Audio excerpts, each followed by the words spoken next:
আসসালামু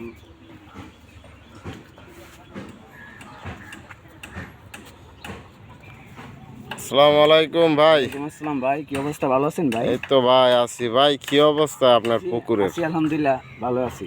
তো আমি শুনছি বলে আপনি অল্প টাকার মধ্যে বা ভালো ইনকাম করতেছেন মাছ ব্যবসা করি। জি জি জি।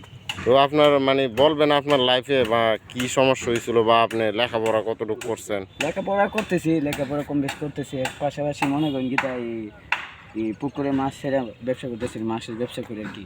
পুকুর আমার বাবার আর কি, আমার কাকার, এরা মিলেই এটা আমি বাকি গেছি না। এরপরে মনে করেন কি এই যে মাছের ব্যবসা করি, পাঙ্গাস মাছ আছে, এরপরে আবার এই রুই মাছও আছে।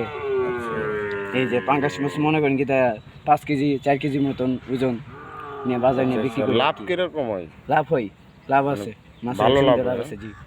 পাঙ্গাস কত করে বেচেন মানে বড় সাইজ এগুলো? বড় সাইজ এমনি তো বাজারে ওজনে যুদ্ধরে এতটুকু আর কিনা, মানে এমনি কেজি কত এমনি এইসব? কেজি হয়েছে গিয়ে মনে করি এখান থেকে নিলে কমই, 180 160 এরকম। মানে পাইকারি রেটে দিয়ে দেন? পাইকারি রেটে 160 টাকা পাইকারি। তোরে যাক, তৈলে ব্যবসা তৈলে আল্লাহ দিলে খুব ভালো যাইতেছে। হ্যাঁ ভালো। আচ্ছা যাক,